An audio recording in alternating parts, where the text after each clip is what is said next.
UtilityMuffinLabs.com is the source for podcasts like 25 Years of Vampire the Masquerade, the Nerdwords podcast, and the Playing Hooky podcast, to name a few. We offer gaming, music, and pop culture content, as well as graphic and audio design, voice talent, and more. Go to UtilityMuffinLabs.com to commission us for your audio needs, digital artwork, and advertising opportunities. UtilityMuffinLabs.com, consistently rated adequate. Welcome to the Playing Hooky podcast with your hosts Rachel and Nathan, brought to you by UtilityMuffinLabs.com, consistently rated adequate.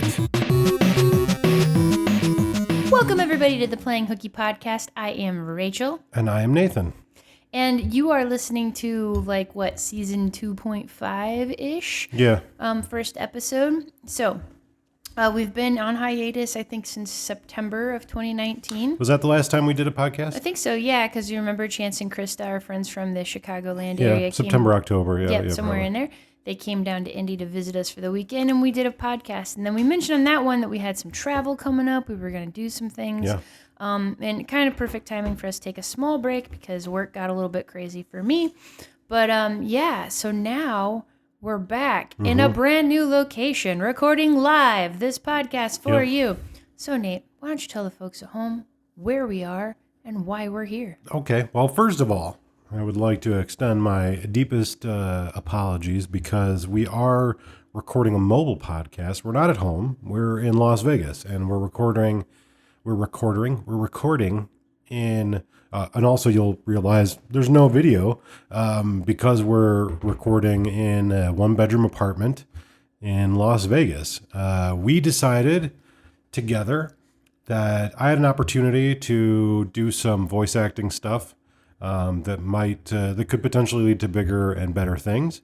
And we would take this opportunity now at the end of the year to do some traveling. And we took a road trip from Indianapolis to Las Vegas. It's a long drive. Yeah, it's a long drive, and long-winded explanation aside, we're recording on my digital recorder in a kind of like a kitchenette area. We're staying in a one-bedroom apartment, and it's very, very echoey, and there's probably like a droning sound in the background, and that's the fridge. Yeah. So this is like guerrilla recording. Honestly, it's like what most podcasts probably sound like. Yeah, you just have ridiculously high standards for your podcast. I think when we were driving out here, we were listening to one of my favorite podcasts, and I won't name names, but there's a comedian I really like who has a podcast, and it sounds great on your iPhone, sounds great in your headphones. It sounds terrible in a car because I guess whoever edits or records or mixes the podcast or whatever probably doesn't know really what they're doing or know as much as Nate knows. Well, I don't even know that I necessarily know that much, but one thing that I've always focused on is trying like my best to make it sound good. And, there's varied results, like I'm not in any way a professional engineer, right. But I try to work as best I can with the equipment that I have. And I usually try to record our podcasts in a place where there's not a ton of additional sound. But yeah, it's just, I actually would need to get some different types of mics than what we have here, or we'd have to record it like in a very uncomfortable place. Yeah. And I like comfort. Yeah, I like comfort too. Well, I have no complaints. I don't think anyone at home is going to have any complaints because they're still probably listening. But very good. So we're in Las Vegas. So this podcast, we're just kind of going to focus on, I guess it's like this is the ultimate Playing Hooky, right? Even though I'm still working my 9-to-5 job very much remotely.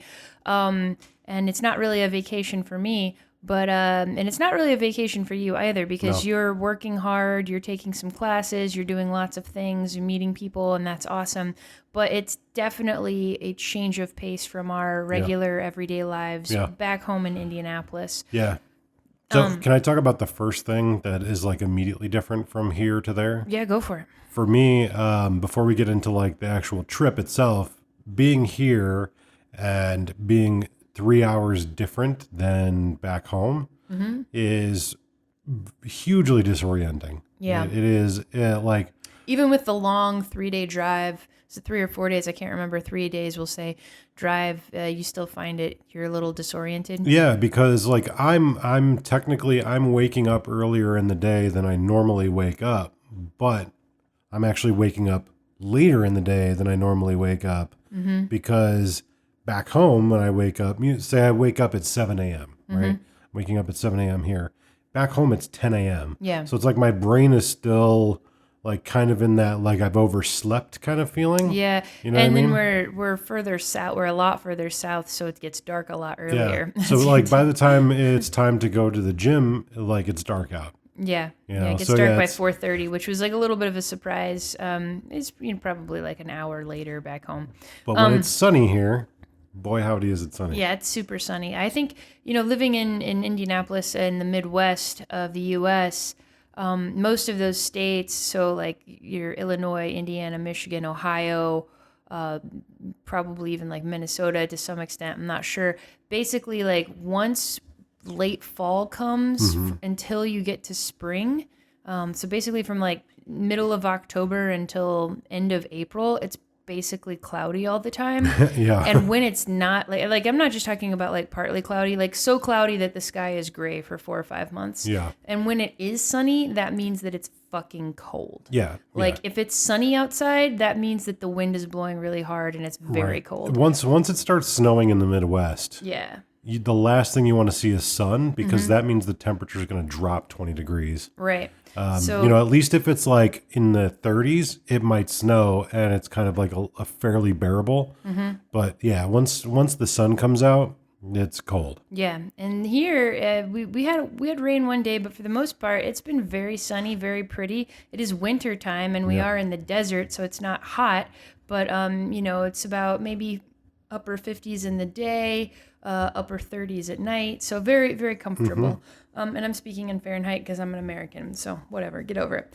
I could do it in Celsius, but I'm not feeling up to it. So anyway, we did the long drive. And we drove through a lot of states to get here, some of which we'd never been to before. So pretty much all of them, like except for Illinois, I'd never been to. Had you been to Missouri before? Not to my knowledge. Yeah. Okay. So we had to drive through Illinois, Missouri, Oklahoma, Texas, New Mexico, and Arizona before we finally got to Nevada. I forgot about Oklahoma. Yeah, we were only in it for like half a day, I think, but it was enough. I did too, like, because we didn't stop there and stay overnight. We just drove through it. It was a long ass drive though through Oklahoma. Yeah. And you might like be saying to yourselves, "Oh my gosh, that's crazy! It's really far." And you're right. It is crazy and really far. We did it in. Let's see. We left on a Thursday. We left on Thanksgiving Day. We left on Thanksgiving Day, which is a Thursday, and we got to Vegas by Sunday afternoon. So, 4 full days of driving pretty much. And one of those days was especially painful, mostly because we had to detour a little bit because we got some weather here in the States. Well, and we'll get to that. But so where do you want to start? I mean, I guess just like... Let's start at our departure. Yeah. We left on Thanksgiving Day, and we drove basically through the state. Like Indianapolis is basically midway through the state. It's like smack dab in the middle of the state. Yeah. So we drove through Indiana into Illinois, down through Illinois and into Missouri. Yep. And then we stopped in Springfield, Missouri, which is Missouri. like it's like across the state of Missouri. Yeah, it's like basically. almost on the whole other side. Not quite on the border, but almost the whole other and, side of the state. And I'll say for a first day's drive, my personal opinion, I don't think I did much driving that day. But I'll say like it was just it was like kind of cloudy and overcast, and I guess on Thanksgiving a lot of the country kind of got slammed with really bad weather. I think the northern part of the Midwest, like up by Chicago, and then like the East Coast a little bit, we just missed it where we were going. So that was good. It was just kind of like gray, maybe a little rainy. Yeah, it wasn't too bad. It was kind of an uneventful drive. But boy, howdy, that night was eventful for a couple of reasons. One, by the time we got to Springfield, Missouri, where our hotel was, we were stopping for the day, we were starving, but it's Thanksgiving Day. Yeah. So every restaurant was closed except for like the very few that were in immediate proximity to like hotels, right? So, usually you stay at a hotel that's right off the interstate. There'll be a cluster of 3 or 4, hotel chains, and then maybe like a couple, 2, 3 restaurants. Right. And so we had really limited options. Ended up eating at a Ruby Tuesdays. It was all right. The staff was really sweet. We left them a big tip because they were working on Thanksgiving evening. Yeah. And I want to be totally upfront. I mean, Ruby Tuesdays was as you thought it would be. Yeah. It was kind of overpriced. The food wasn't great, but there was a salad bar, so Yeah. it had that going for it, I guess.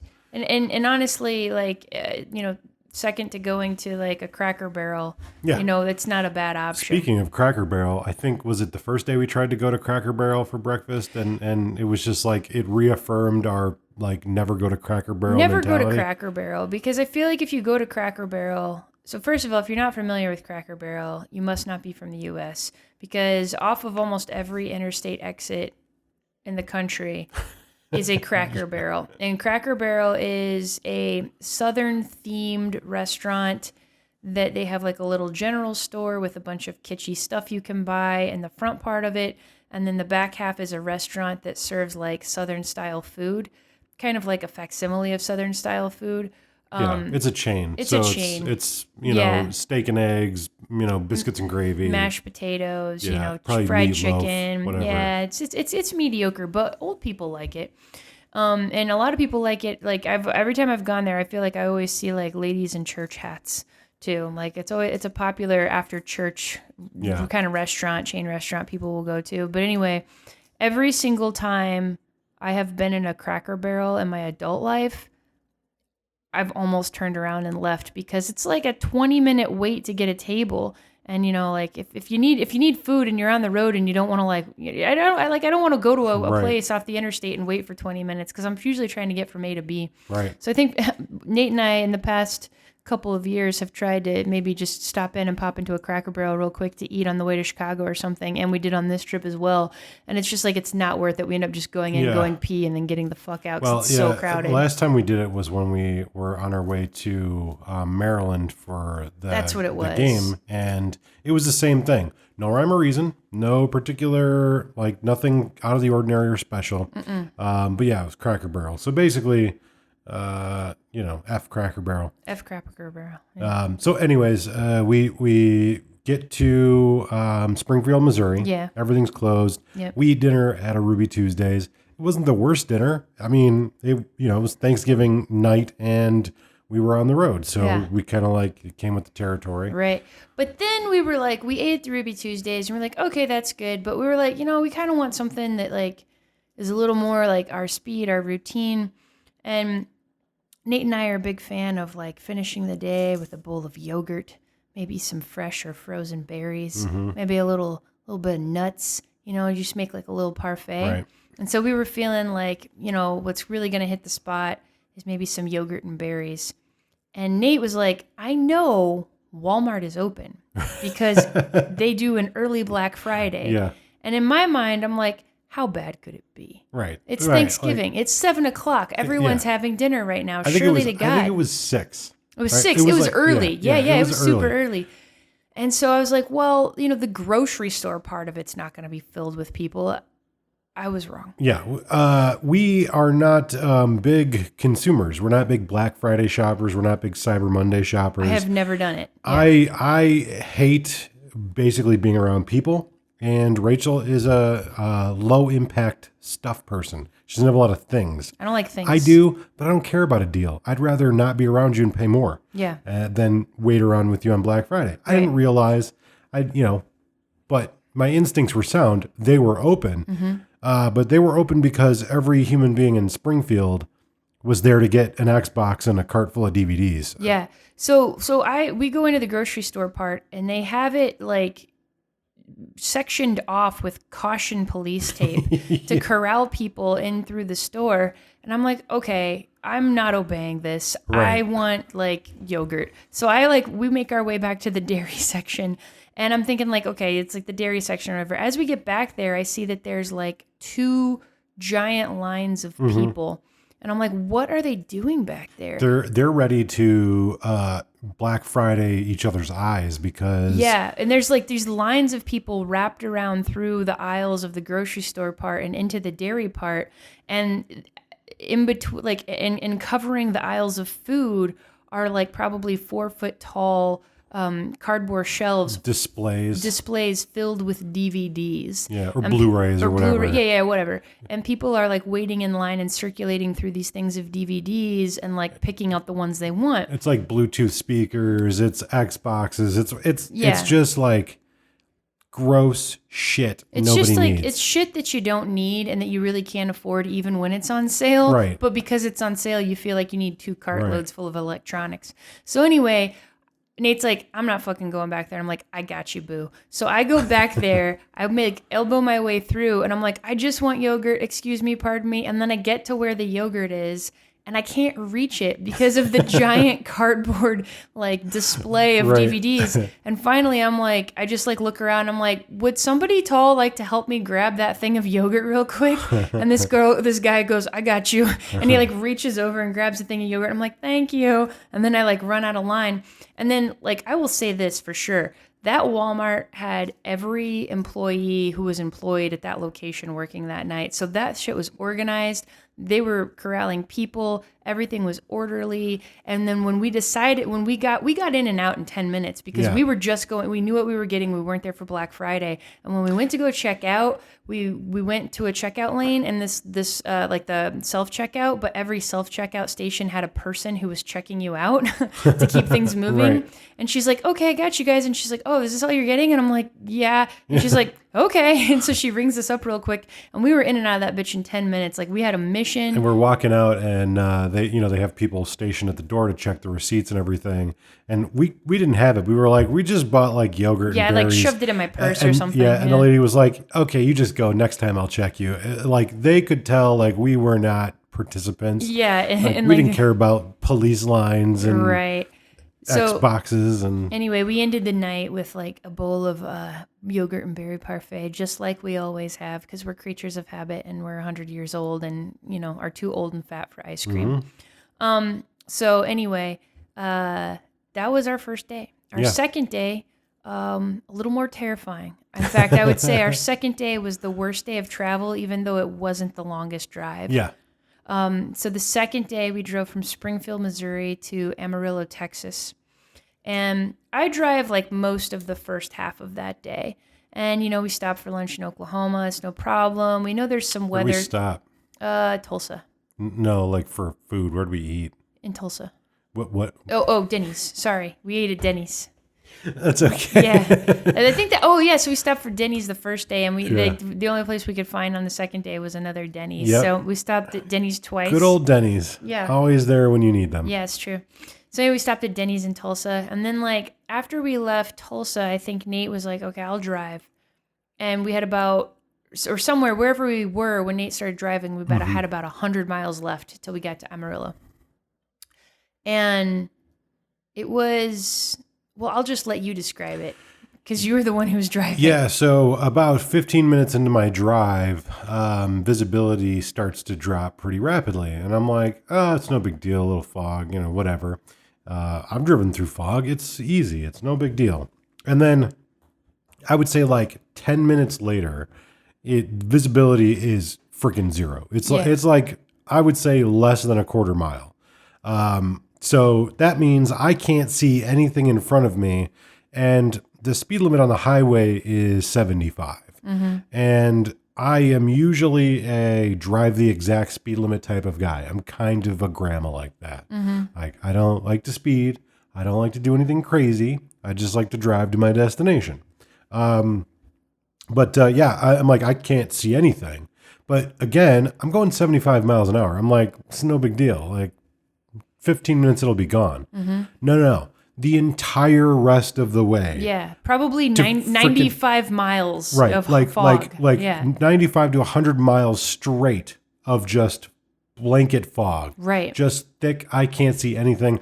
I couldn't see anything until I was in Amarillo. Mm-hmm. Right? We drive like down the main highway. And even when we were in Amarillo, the fog was really thick. Yeah. And like it was scary. Like I was scared. You were keeping it together, but you were probably scared. It was as if we had died and like we ended up in some alternate dimension. Yeah, it was like a purgatory, Yeah. or like the movie The Mist, or like spoiler alerts, like in the movie Like Silent Hill. Yeah, Silent Hill. That's what it felt like, fucking Silent Hill, or like the movie The Others, when like she's like runs off into the fog, and then like the ghost of her dead husband comes out of the fog. That's what it felt like. It felt like we had died and we were driving through fog for all eternity. So I'm white knuckling this whole trip, and I'm just like, God. I was just trying to find semi-truck lights, and then just letting like the cruise control take over, because our cruise control is very cool in that like it will keep you a certain car length behind another car,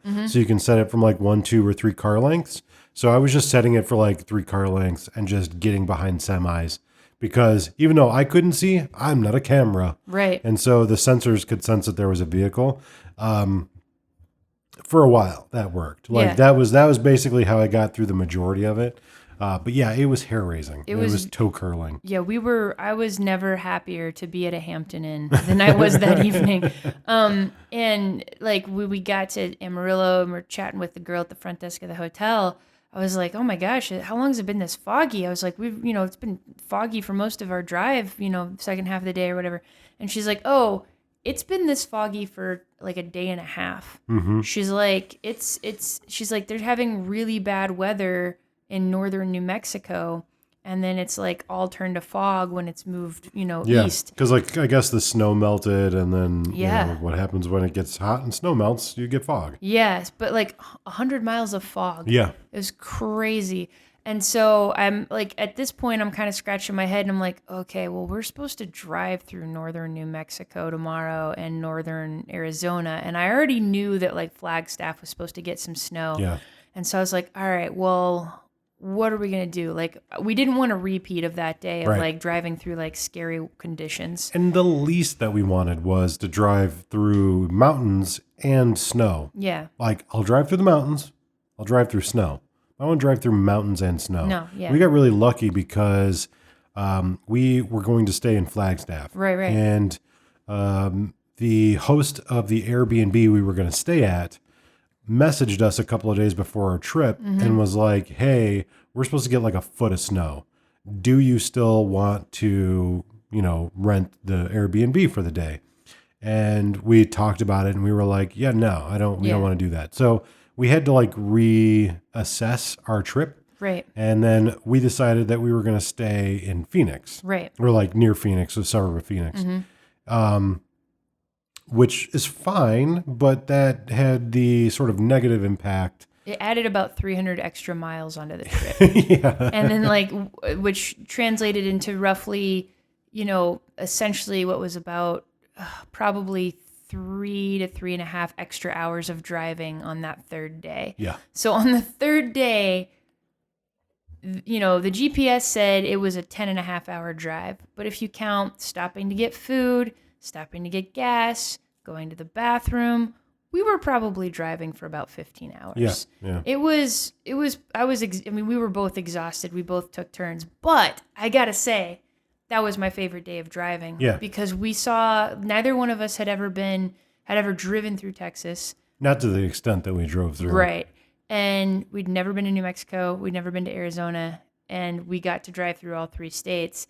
And that was awesome. And because we're driving through, a lot of smaller towns, I stopped pretty regularly to fill up on gas because I didn't know if it would be, how often it would be, really until I got to a good gas station, which was a pretty smart strategy because at one point we did stop at a gas station that was like to just run in and pee, and they're like, oh, our toilets are broken. So it was good that I was stopping pretty frequently just to kind of like make sure that the tank was at least halfway full or whatever. Yeah. But so we start off in Amarillo, Texas.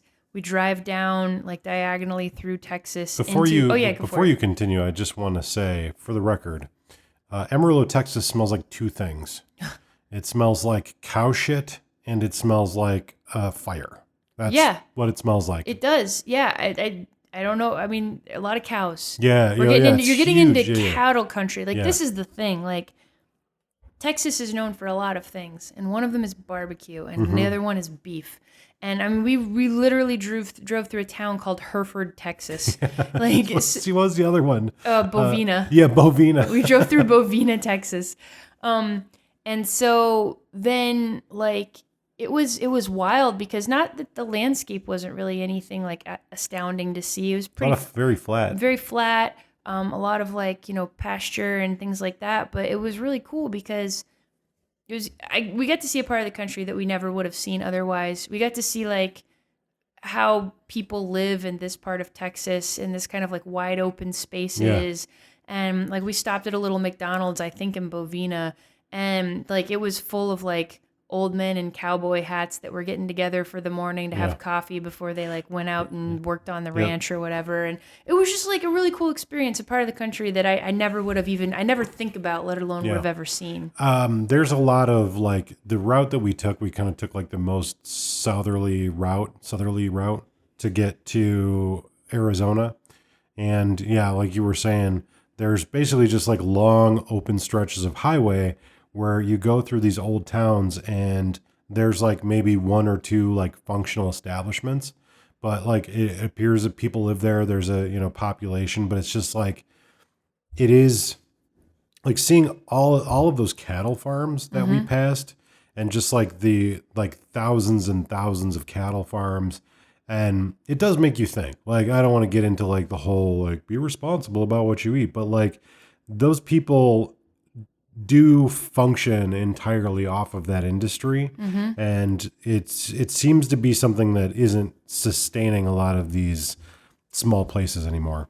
Yeah, I don't know, but it was cool to see. It was really cool to see. I've never seen that many cows in one place ever. Also, the entire day was just like beautiful and sunny and like 60 degrees. Couldn't have been more different contrast from the day before. Yep. The drive was gorgeous.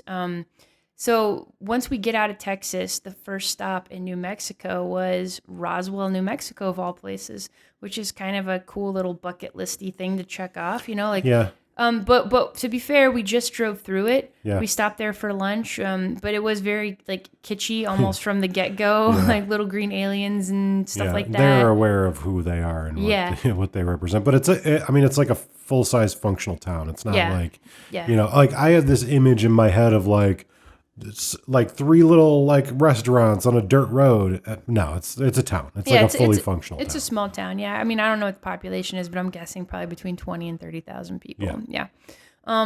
We stopped at a taco place and their water tasted like rust. Yeah, it was it was like I like took a sip of it and I'm like, and I'll be having bottled water for the rest of the day. It was pretty bad, but that's because we were just starting to get into like a very desert, like actually like an environment that was the desert. Right.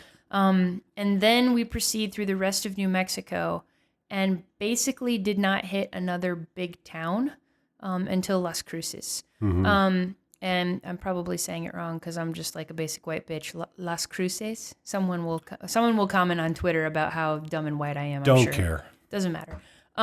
Anyway, that was a pretty cool town, actually. Yeah. They had a Dunkin' Donuts, so I was on board with that. Yeah. That was pretty cool. Any place that has a Dunkin' Donuts is okay with me. Yeah. So, but the drive basically from Roswell to Las Cruces was gorgeous. Yeah. We got to drive through mountains. I don't remember exactly where it was, but there was one point where we're driving and like you can kind of see the mountains in the distance when you first start to see mountains up ahead. And we're kind of like driving and the highway's kind of winding, but they're good condition. You don't really think anything of it.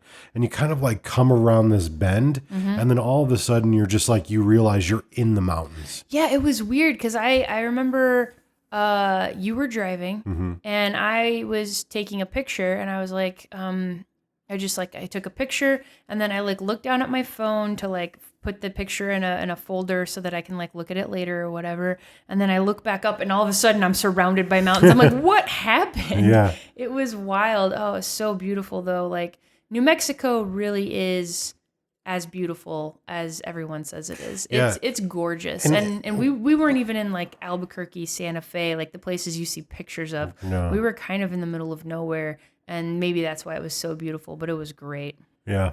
And we drove basically clear across New Mexico in one day. Unfortunately, we didn't get a chance to stop anywhere because it turns out Texas and New Mexico are freaking huge.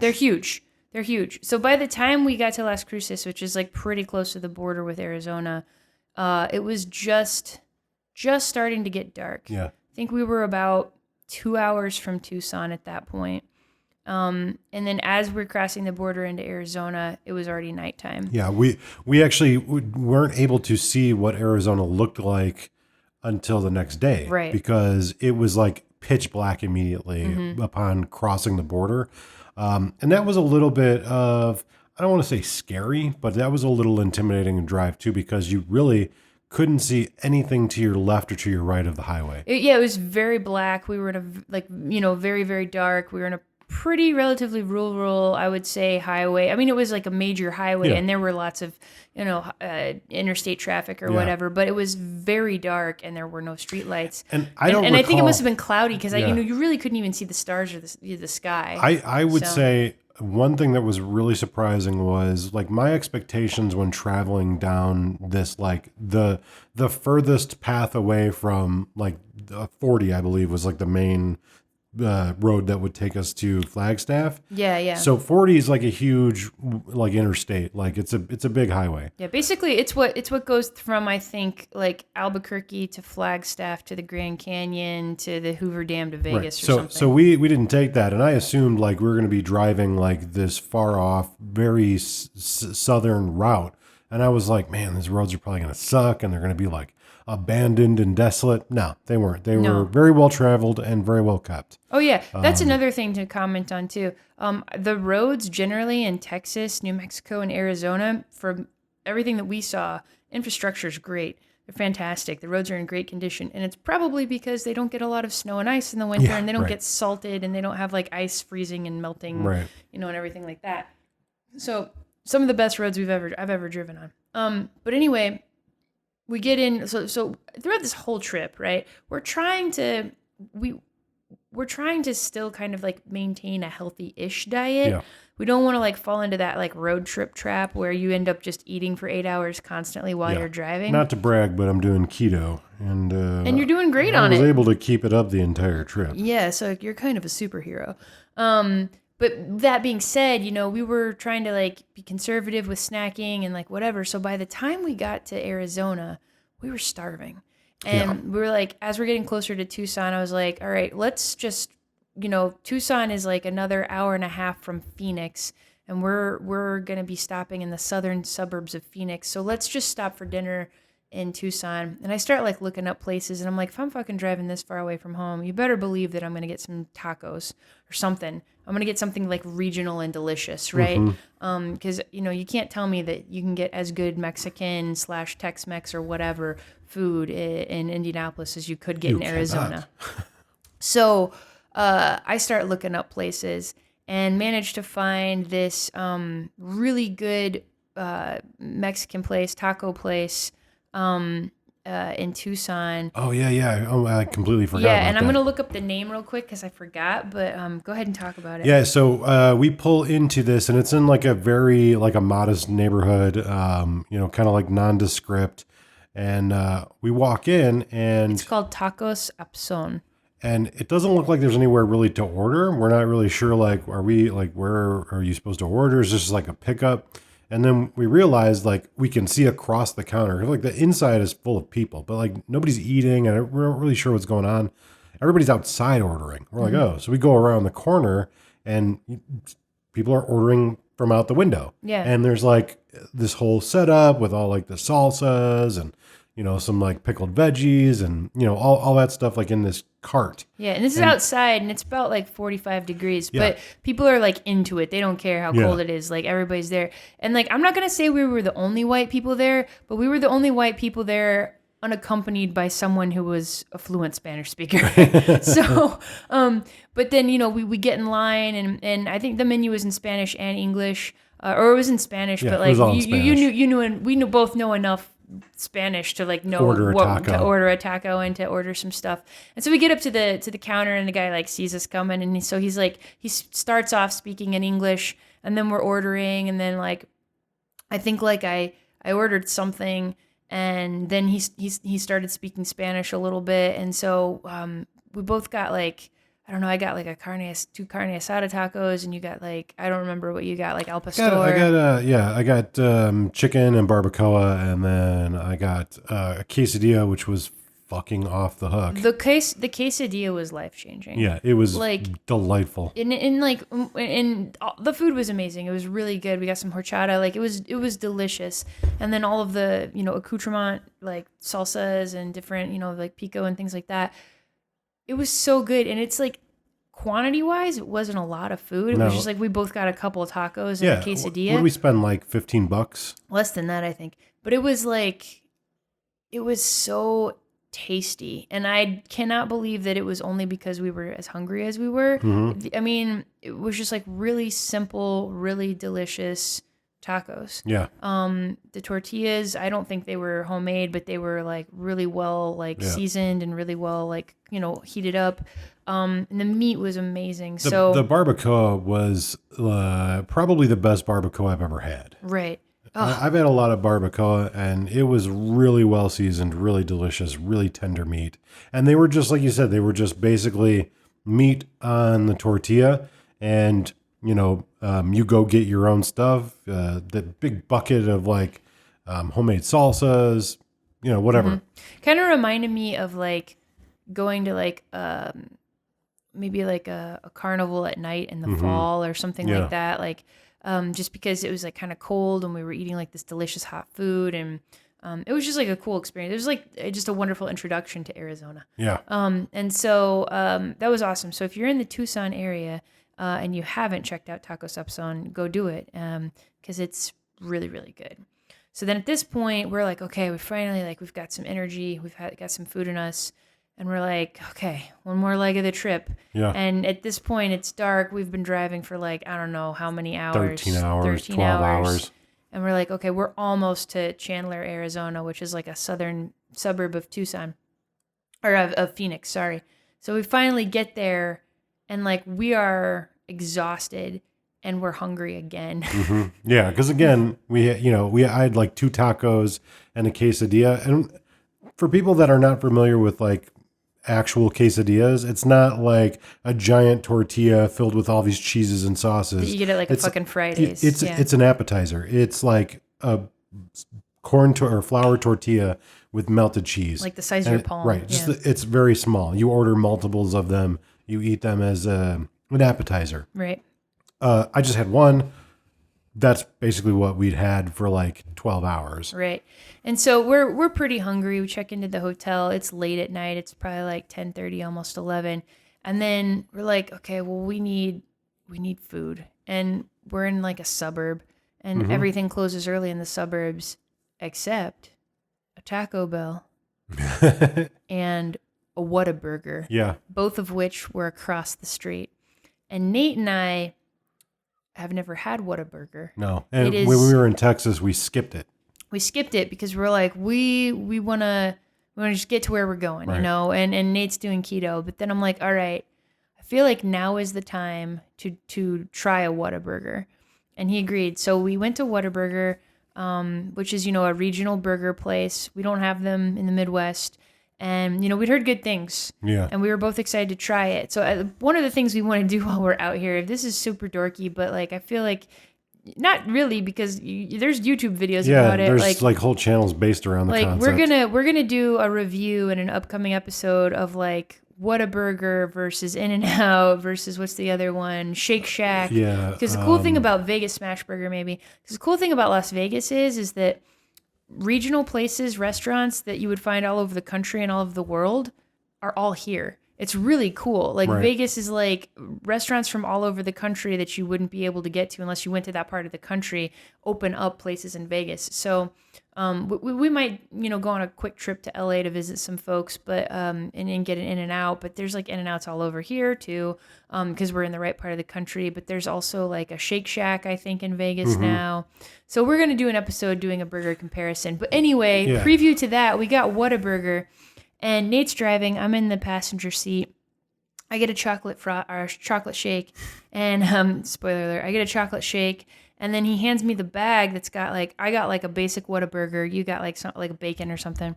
Yeah, I got a bacon cheeseburger. Yeah, and I'm smelling the bag, and I'm based on the smell of what you just handed me, this is going to be similar or not as good to a Wendy's. And sure enough, we got back to the hotel, and like maybe I'd already made up my mind, but I'm eating my Whataburger, and the smell of it reminds me of the smell of a Big Mac. But then like the shake reminds me of a Frosty, but sweeter and less chocolatey. The fries are not quite as good as Wendy's. And so my general impression of Whataburger is too much bun. There's just way too much bun to meat ratio. And I actually did not think it was as good. Like, here's my benchmark. Compared to Five Guys, nah. Yeah. It ain't shit. Yeah. So, like, that's kind of like what I would consider the best burger chain in the area that we live in is a Five Guys. So Whataburger, I'm going to say... nothing special. Yeah, I don't know if there's like something in particular that you're supposed to order when you go to Whataburger. And of course, people that love Whataburger that are all pissed off that we didn't really care for it, let us know. Like, was there something did we do something incorrectly? Yeah. But I got a bacon cheeseburger, and the burger was better than McDonald's. Yeah, for sure. 100%. It was better than Burger King. 100%. It was not as good as Wendy's. Nope, not as good as Wendy's. The bun was way too bready. Too bready, too thick, too dry. Yeah, definitely too dry. The patty was too small. However, it did taste good. And I think, I'm not 100% sure about this, but I think that they might fry their burgers with mustard. Because I did taste like a little bit of a mustardy flavor to it. But Whataburger is like the chain I know the least about. Yeah. I know it's a Texas, West Coast chain, open 24 hours. But honestly, like the fries were kind of old, kind of cold, not that great. They had onion rings, and I was tempted to try them because anytime a place has onion rings, I want to try them. Could have been the time of day we went. Could have been, but it's open 24 hours. So you have to expect what they're offering to be good, regardless of what time. Right. That's my opinion on it. Like, if you're like, well, Whataburger's only good at noon, then they shouldn't be open 24 hours. If their standards aren't able to be maintained throughout the whole day, then screw them. But anyways, it wasn't bad. I don't think by any means it was bad. Like I said, it's better than McDonald's, but that's not a hard benchmark to meet. And I think it was better than Burger King because their food tasted fresher than most Burger Kings. The shake was not as good as a Frosty. It wasn't as thick, and it was way too sweet. It was a chocolate shake. Yeah, it was a chocolate shake, but it didn't taste anything tasted like chocolate. Sugar. It just tasted like, sugar, absolutely. So, and I got to say, like, the biggest thing that kind of ranks it below Wendy's for me, honestly, is the bun. I actually took off the top of my bun and just folded my bottom bun and ate it like a taco. And that was still more than enough too much bread, yeah. So anyway, Whataburger, maybe we'll give it another try when we pass back through on the way home. Yeah. But anyway, so that was the end of our day in Phoenix. Then we had an awesome morning. We got to have breakfast with one of Nate's friends who just moved down there from Chicago. His family all lived in the Phoenix metro area, so he just moved down there to kind of be more around his like parents and his sister and everything. And he's doing great and lost a bunch of weight. He loves living down there. Marijuana is, medical marijuana is legal there. And so that was really great because he was able to get a prescription because he has some chronic pain and knee issues. So really happy for him about that. And it was just a wonderful morning. And then that last leg of the drive, basically from Phoenix, we're about 5 hours away from Vegas. And it was a beautiful day. Yeah. Absolutely a gorgeous drive. Again, through a lot of mountains. It is really super scenic. It's like, it's hard to describe like with words how beautiful the landscape is, even just from your car. Right. Like, of course you're going to want to stop and get out and look. And we didn't do any of that because we were just like trying to like make a mad dash to Vegas. And because you had class the next day and I had to work the next day, so we wanted to get in early enough in the evening to where we could like get settled, go grocery shopping, get all the shit done we need, life stuff. Yeah. So we weren't like scrambling and exhausted the next day. Yeah. So we basically just hightailed it. People, it seems like online a lot of people talk kind of crappy about Phoenix, but I really liked the look of it. I guess probably because I grew up in like the gray green wasteland of the Midwest. just like everything is like brown and cool looking and lots of mountains and, Yeah. cactuses and all kinds of things I'm not used to. So I really loved it. And the drive from Arizona into Nevada and then into Las Vegas was honestly not like anything I'd ever experienced before. Yeah. You made a really interesting comment, like when we got over the Hoover Dam to where we could actually start to see the city of Las Vegas, or maybe Henderson. We were seeing a city. Henderson's like south of Las Vegas. It's like the kind of the big quote suburb, but I think it's its own town south of Vegas. You made a really interesting comment when we were in the freeway, and you were like, how intoxicating must gambling and the strip be if you can come here and not even pay attention or notice how beautiful this is? Because here's the thing that I've noticed. I'm a big, cinema geek. I love to watch movies about gambling and about Las Vegas, but you never see Las Vegas from that perspective in any of the movies. It's just like you're on the strip and there's palm trees and gambling and casinos and blah blah blah. But like no one ever pans the camera to the left. Yeah, to show like there's mountains in every direction. Yeah, unless you're from here or you've driven here, you probably don't care to know that. Like maybe from the strip you can see the mountains in the distance, but you're probably not focusing on it. But it's gorgeous. Like if you come here on vacation and you don't get off the strip and go do something like some hiking or something like more in the outdoors area, I really feel like you're missing out on a huge opportunity because it's just absolutely beautiful here. At least, in the distance with being able to see the mountains, the city itself. So I guess that's a good transition. So we've been here for about a week and we still haven't been to the strip. Because like I said, it's just like we've come here and it's like business as usual. Like Nate's busy doing his thing. I'm busy doing my thing. We're just kind of like living our day-to-day life.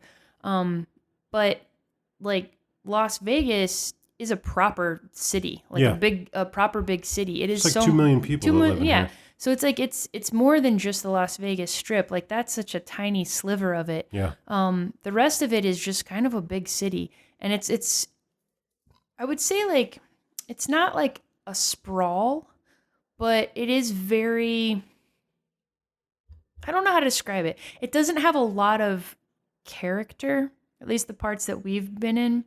Like it's not like an older city on the East Coast or Chicago it's like it's mostly nice and well kept and like it seems mostly new. Mostly new, yeah.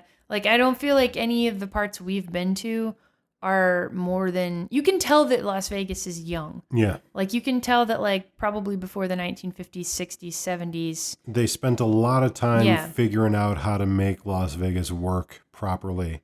But it's not a particularly tall city. No. But it's not super spread out. I don't think it's even as big as Indy, maybe. I've never been to Los Angeles, but like I've heard the description of Los Angeles as being like very like flat and just like people, and it's like a giant suburb. And that's what Vegas feels like so far. Yeah. It feels like a giant suburb. Yeah, it does. It driving around it feels like a massive suburb of a big city. A very busy, very big suburb. Yeah, and we obviously know that it's not a suburb of anywhere. We're just saying that like when you're driving around it in the city part of it, that's how it feels. There's not like a downtown area. That would be the strip. Right. And like, so a couple things that I noticed, like first impressions of Vegas. If you come here and you're driving and you're not used to doing a lot of U-turns, giddy up, because basically the way the roads are set up here is most of the main north, south, east, west roads are really big 6-lane streets. And almost all of them have concrete medians in between the oncoming lanes. Makes sense, right? But the way that they've kind of dealt with that from the perspective of like being able to make left-hand turns into places is you just can't. and there are certain like cutouts in the middle of the lane where you can slip into so that you can make a U-turn in the middle of the street. Yeah. And that's like expected and normal. It's like completely expected and normal that people are doing U-turns instead of making left-hand turns. Like you get into the left-hand turn lane and almost everybody's making a U-turn to go back the way they came. And so like the first day we had to do that a couple times to get to our apartment. We're like, how the fuck am I supposed to get over there? And then like eventually we figured it out. But like our natural instincts are to ignore the GPS when it tells us to make a U-turn. We're like, no, we're not doing that. Yeah, that's crazy. You have to here. Yeah, there's some places where like you get a ticket for that. Right. Yeah, here it's like expected. It's right. a normal part of the rules of the road. So U-turns are a thing, and you got to figure that out pretty quickly. And there are special lanes that you get into that are only for U-turns, and right. yeah, so that's a thing. Another thing that didn't kind of surprise me was, doing research before we come out here. I was reading online, watching YouTube videos, and it seems like a lot of locals will tell you, like, you need a car if you're going to live here, which is definitely true. Indianapolis is another city you can't really exist in without a car because of mass transit being kind of mediocre. Right. And people are like, you're going to need a car if you live here, but be prepared for some traffic. And I'm like, okay, so maybe traffic is bad here. Even to the point where I scheduled to have an oil change, and I was going to schedule it for like 4 p.m. one day. And I asked the girl on the phone, I was like, hey, just so you know, like, I'm not from here. I'm driving from the East Coast or the Midwest, sorry. Mm-hmm. And I was like, I'm not familiar with what your guys' traffic situation is. Like, how much time do you think it would take me to get to you based on, where I am in the city? And she's like, honestly, if it were me, I wouldn't even schedule my appointment this time of day from where you are because traffic is really bad. And I was like, oh, okay. I'm like, well, maybe we just haven't seen it yet. 3-4 days driving around on the highway during like what is considered rush hour in most cities. And I'm driving back from the gym, and I'm like, this ain't shit. Like, there's like, this isn't traffic. No. Like I've driven in LA, and I've never driven in New York City, but I've been in cabs, and that's traffic. I've driven in LA. That's fucking traffic. I've driven in Austin, Texas. That's like almost as unpleasant in LA in some regards. And Indianapolis at rush hour has way worse traffic than Las Vegas. So I think it's all perspective. I think probably if you grew up and lived your whole life in Las Vegas, probably it does seem like there's more traffic now than there used to be because more people are moving here for work. And I've heard that there are a lot of people like leaving the Los Angeles area to move out here. We've overheard conversations. Yeah. But traffic really isn't that bad compared to a lot of big cities. In fact, it's really, really good. And that's because the city planners have done a great job with all those 6-lane roads. But anyway, that's funny. So you bring that up. So we're at a coffee shop working today, and there's like a group of like older people, I'm going to say in their like late 60s, early 70s that have gotten together for their like weekly coffee and for their whatever. Yeah, they're sitting around complaining about things. And so like we just hear like these old grandmas and grandpas like, all these people moving here from LA and they're driving up the prices and da da da da. Remember when soup was a nickel? Like they were just like grousing. And the woman looks over at me and like I'm like, you're not talking about me. Like I didn't move here from LA. Like it was just weird. But anyway, so yeah, traffic, it ain't shit. Anyway, that being said, though you do look though like you may have arrived from Los Angeles. Do I? You got some dyed hair and wearing your black clothes, and you're in there typing on your Apple computer. I guess I do fit a stereotype. Yeah. Incorrectly. But that being said, the small group of elderly curmudgeons aside, the people here are really fucking nice. Yeah. Hey, you want to know what assholes are like? Move to the Midwest. Yeah. I don't know if people here are being fake or not, but like every single person I've encountered has been nice. Yeah. Exceptionally. And I attribute it based on my own, guesstimation on it being a town based around the service industry, that like it just becomes inherent to be friendly when like most people's jobs depend on it. Right. But even not just like when we're interacting with people who are like, at a grocery store, like people working. on the street. Yeah, people on the street. Like, like people will make eye contact with you and say hi, or, like tonight, for example, this is just like a silly example, but we were at Costco grabbing some stuff, and there was like someone backing out of a parking spot, and they were doing a terrible job. And like there was like, we were walking one direction, and then like on the other side of this car was like a guy with his kids, and like, Nate kind of just like chuckles at how bad of a job this driver's doing. And then like once the car's gone, like, Nate and this other guy have a little exchange, like, oh man, a couple more feet and he'd run us all over, and just like chatting. And I'm like, that's the kind of shit that you expect stereotypically to happen in the Midwest, where it's like two strangers just like have a chuckle together. Commiserate over somebody else not knowing how to drive. Right. But like seriously, if we were in Indy, that person would have never made eye contact with you. No. They would have just like fucking gone to their car, whatever. And it's like here you can just like, I feel like people are really, really nice. Like maybe I've just met really nice people. Maybe I'm biased, but everyone I've interacted with has been like really, really nice. I don't know that you can formulate a full opinion about a place or a people after 4 or 5 days, but I can tell you that within 3 days of moving to Indianapolis, I had formulated my opinion about the people there, and it has not proven to be incorrect. Yeah. So I feel like my initial judgment of things tends to be pretty spot on. Individually, I give people more of a chance, but, just for like a regular feel of a place, like if I come to your town and the first people I encounter in that town are just like shitheads and treat me like garbage, that's usually going to be indicative of the entire experience. And being here, like every person that we've interacted with has been nice. Yeah. More nice than you would expect. And like, I think just like my benchmark was really low because I'd lived in Indy for a long time. Like I didn't think the people there were especially rude. And then like, we start dating, and I'm going up to Chicago more and more. And I'm like, oh, the people here are less shitty than the people in Indianapolis.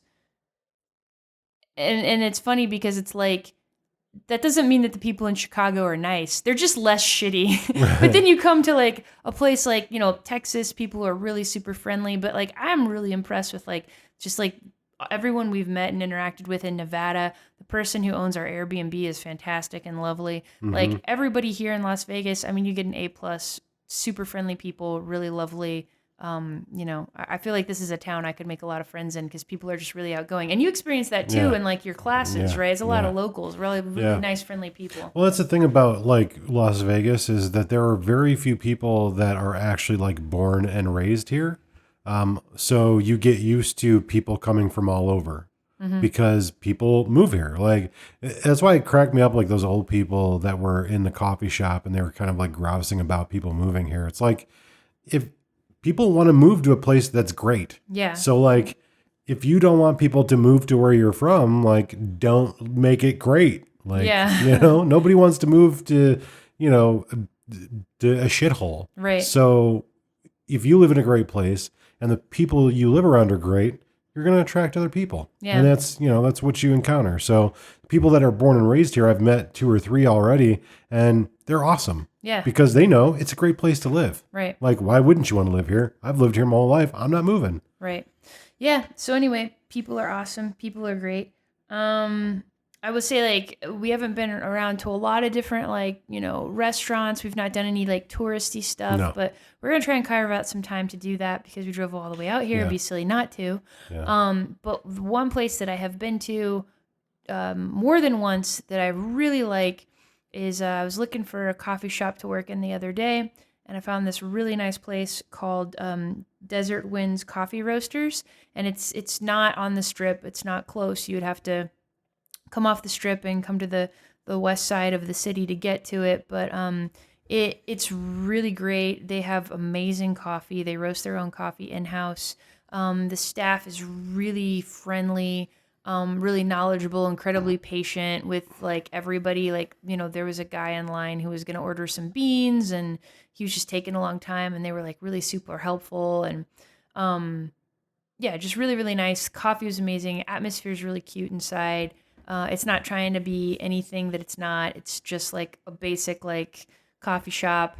And, like I said, they roast their own beans in house, but it's like, the decor is very much like, furniture that you got from your grandma's when you like moved into your first place. Like it's just a nice place, great environment to work in. So definitely check that out if you're in the Vegas area. It's called chill and relaxed. Desert Wind Coffee Roasters. So So the next episode that we put out here, and feel free if you listen to this one and you want to help us out, to help us kind of formulate our list. But our goal for the next episode is we'll try to record some video, but we're not in like a super well lit place, and that might be a little difficult. But I want to intersperse some video while we're out and about, while we're tasting the different hamburgers, because we basically, I don't even know like really what drove us to this, because we could have tried anything, but like we want to try the regional burger places, like we'd said earlier in the podcast. So far, I think on our list we have In-N-Out, we have Shake Shack, we have Whataburger, which we already tried. But if there's other places that you folks can think of that you want us to try out, that we can find in Vegas, which is going to be most places, leave us a comment, let us know, hit us up on Discord or Twitter, and suggest your place.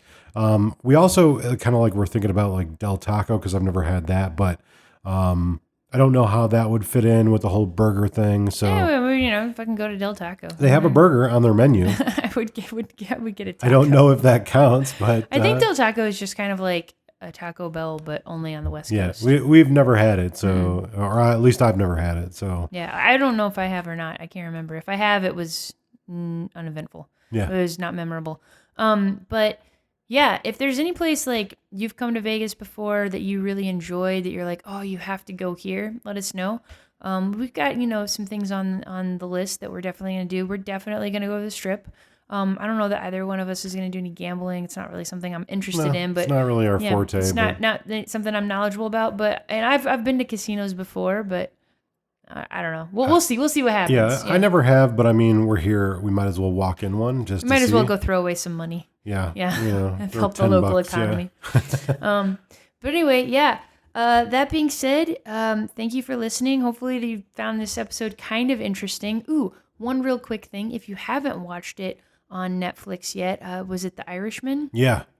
Watch that. That's great. Also known as, I think, I Hear You Paint Houses. Is that what I think so, yeah. It's based off of a book. So maybe what we could do. But this is the new, to be sure, this is the new Martin Scorsese film with Al Pacino and Robert De Niro and Joe Pesci. Yeah. And every other Italian actor that's ever worked in Hollywood. Yep, exactly. It's really good. If you like, if you listen to this podcast that Nate and Rachel are Scorsese fans. Yeah. So check it out. So maybe what we could do, since we're here and it's just you and me and we're recording podcasts, maybe we could record a Nerd Words where we talk about that movie and we talk about like what we think of it. We would have to. Yeah. We should do All right. it. Yeah. So if you are interested in hearing that, keep a lookout for that. We're going to try to do as much stuff as we can while we're here in Vegas and take advantage of it.